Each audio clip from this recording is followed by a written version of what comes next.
So, morning, folks. How are you doing? Welcome to the channel as always. I wanted to show you a little something this morning. That's the prototype lure that we have that we're going to develop. Mick from Evo Bass kindly made those up for me. I'm very grateful to him, and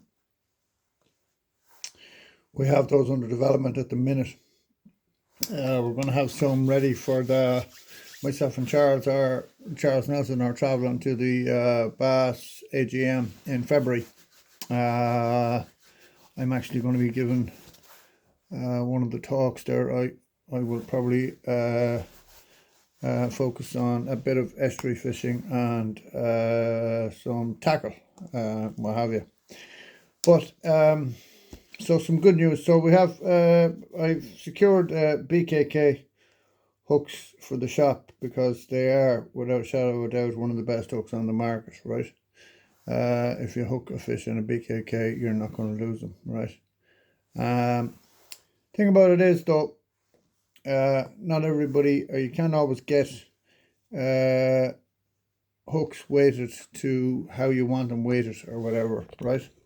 So stuff is sitting too high up in the surface. So what do? Well, I want a Temu and I buy lead thread and I simply thread them myself, right? Nice and handy. Try and make sure it doesn't break. You don't have to thread it too carefully because you can push it back together.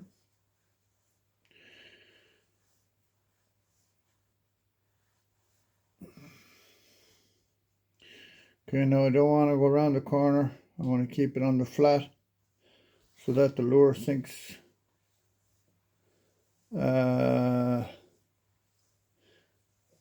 it has a dead fish fall, this lure, and I don't want to affect that at all. So I want to try and keep it spread even, right? So that'll do me. That'll give me just that little bit of extra weight to carry me down, right? So there you can see, probably about a gram, right? Now if I was at home, I'd have the little scales and I'd measure it off. I usually go gram, 2 grams, whatever. Indispensable, right? The best dispenser of super glue I've yet to find, right? So accurate. So just a touch, you barely tip the sides and the glue starts to come. Excuse me now, I'm only awake, so I'm hoping to make the last of the tide in the front of an estuary there where I think there might just be a lunker or two hanging around. Great big December fish. So there we go. Absolutely A1. Let that dry out. Push down the clip.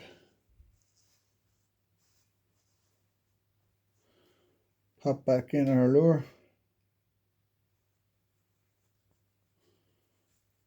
Oh, not doing a very good job of that. Well, we'll let that dry before I'm trying to do 2 jobs at once.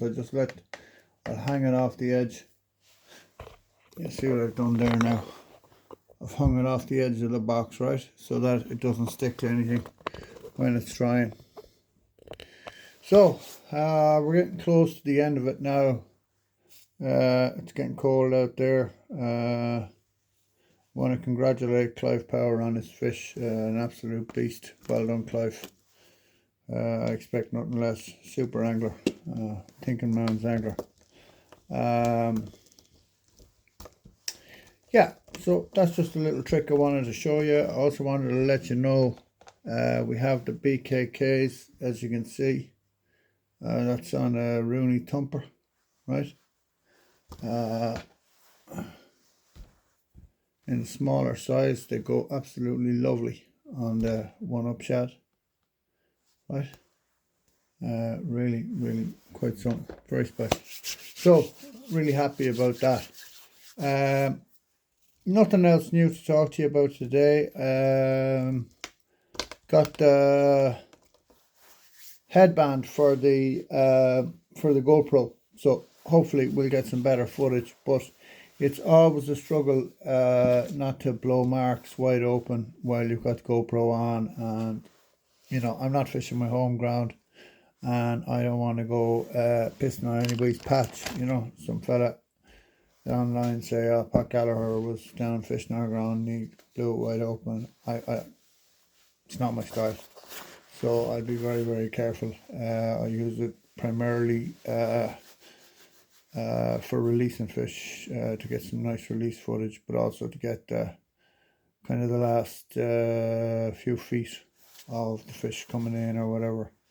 And if I'm testing lures, I'll test them someplace where, you know, just open beach, right? Yeah, so that's it. I'm unfortunately, I'm staying in a spot as beautiful as it is. It has no Wi-Fi coverage, so I am lax in my duties in regard to YouTube content. But I did want to show you these. I mean, I have really high hopes for these. That's the IU 7-inch slingshot. I mean, look how full the body is. You know, it's got the split tail. It's going to have loads of action, right? They've got the slit here in the bottom, right? Now, not only will that affect the action, but it'll also mean if you're, for example, putting a, there we go, look. So that's rigged on a 20 gram head, and the 7.5 foot 10 to 36 deals with that, no bother. And that's it in wax Saji, so your white bait fish, etc. Absolutely covered with that, and it's from Megabass, so you can count on it being effective, right? A word to the wise: keep all your plastics separate, right? Because more and more companies are using different types of plastisol that don't react well together. So you stick the wrong plastic in, and you're going to find yourself with a sticky mess. I'm not sure how much I've talked about this lure. This is the Depths Death Adder, but honest to God, I've yet, like, to me, it outfishes the 6-inch Dual Live stick every time. It just has a beautiful action, like just on a straight retrieve, very slow straight retrieve, it just swims back to you just like that. I mean, just absolutely superb lure, right? Have it in that brown, but it's not in the shop yet. I haven't got a deal with Depths yet. Those are going to go on special.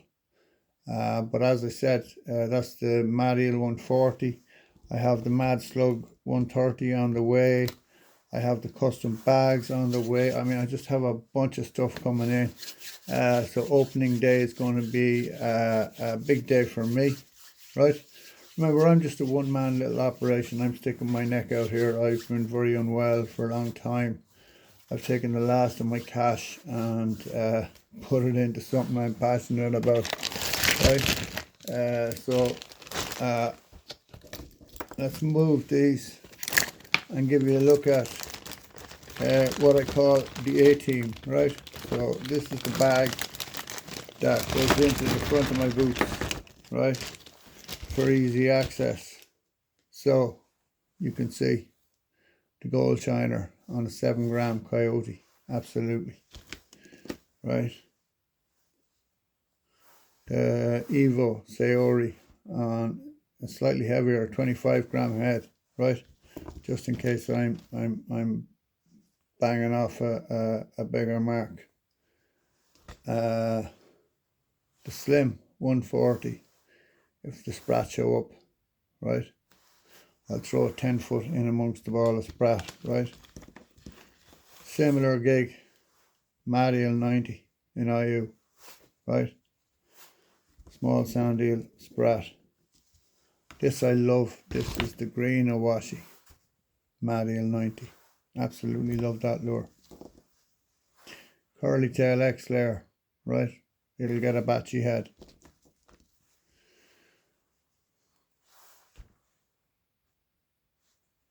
A 5-inch one up, right, on the 7 gram rolling head.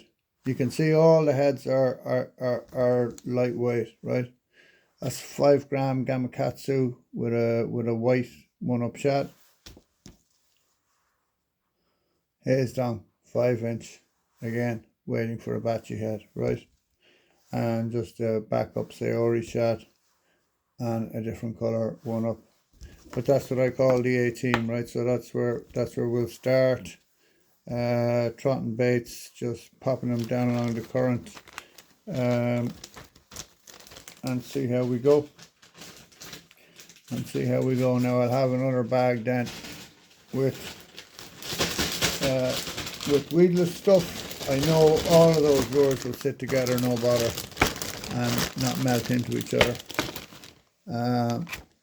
I mean, I just want to show you something now.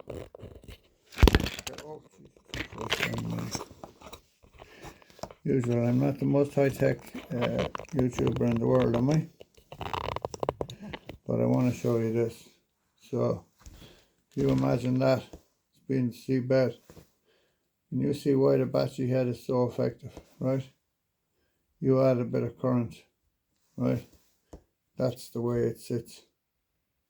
So your bait is up and it's presented to the fish in a really attractive way, right? So that's it, just a short this morning, lads, because I want to get some coffee into me, get the dog dickied up and ready to rock. I'm going to bring him fishing today. I think he's earned it, right? He's a pain in the arse when you hook a fish, because he goes from, and it means I can't really fish hard lures, because if he buried the hook in himself, I'd never forgive myself.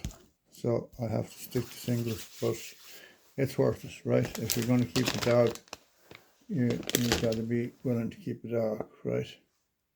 You know, you can't leave a dog in the house all the time by himself. It's not healthy. They get lonely. And that's a fact. They do actually get lonely. They miss you, and they want to be with you. And I know they're missing out on the crack too. Very quickly show you these, and then I'm away to get the porridge and stuff into me. These are the Beach Walker 140s, right? They open this way, okay, and they're flat like so, just super easy, right? And you can see they carry, let me just pull this down, they carry quite a few lures, right? So what have we got? We've got a 125, the Vision 90, we got, I'm not sure, that's some kind of Japanese hybrid lure. We've got a feed shallow, we've got a gunfish, we've got some metals and some black minnows at the end there, right? Flicker over. On this side then, we've got the trusty Tide Minnow Slim 110 in purple. Vision from Megabass, an absolute beauty of a lure, right? The Feed Popper 120 Caboo, or it's Ghost of Con actually, sorry, excuse me, Ghost of Con. Okay, now if I was at home, they all got pulled out of the box, right? But actually all my lures at home are rigged like this fella, right? Oh, apart from that mess there that I'm going to nip off, right? But they're rigged with singles, right? does the fish a lot less damage. I don't miss any hookups. This is a little assist, right? So you just make sure that your two, sorry now if you can see this, let me show you, your two hooks meet up but can't actually hook each other, right? So you don't ever end up in a mess. Also make sure that that can't make it over the top of your lure and catch up there. Just long enough. Perfect. I can throw that into the weeds. I can throw it onto the shore and throw it onto a rock and pull it into the water. I can do what I like with it because those singles just won't catch up on things. So it makes for a very versatile fishing experience, and it preserves our stock of sea bass, doing them a lot less damage than otherwise would be done. So there you go, guys. That's just a quick tour de force while I'm heading out the door. Wish me luck, because this is probably my last shot. I'm back in treatment tomorrow, and once I hit the tank, I'm fairly shot. Like I'm really tired after it, you know. I wouldn't have the energy to get up and get out and go fishing. So yeah, so wish me luck. I would really like to get one last nice fish to end the season well. It would be nice, wouldn't it? But either way, I'll enjoy myself. I'm going to head. I'm in Clon, but I'm willing to drive. I'm going to drive for an hour, so I'm going to drive into East Cork. Fish a couple of spots there that I know. So Shinny, that's it. Not much today, just little tour de force of what I'm bringing with me. 4.5 inch 2-live stick, hard to beat. Okay, looking forward to fishing these, and thanks for these, Carl, much appreciated. Looking forward to giving them a run out. I know lads are doing very well on them, so if I need a bit of slap, but I'll be starting with this lure and fishing it most of the day just to see how it does and see if we can get some fish on it, because it's to my mind it's a winner. It's hopefully going to be a staple in everybody's tackle box next year. Okay, so you mind yourself, guys. I won't wish anyone a Merry Christmas yet, because we're not done yet. We'll have a few more videos to go, so mind yourselves and tight lines.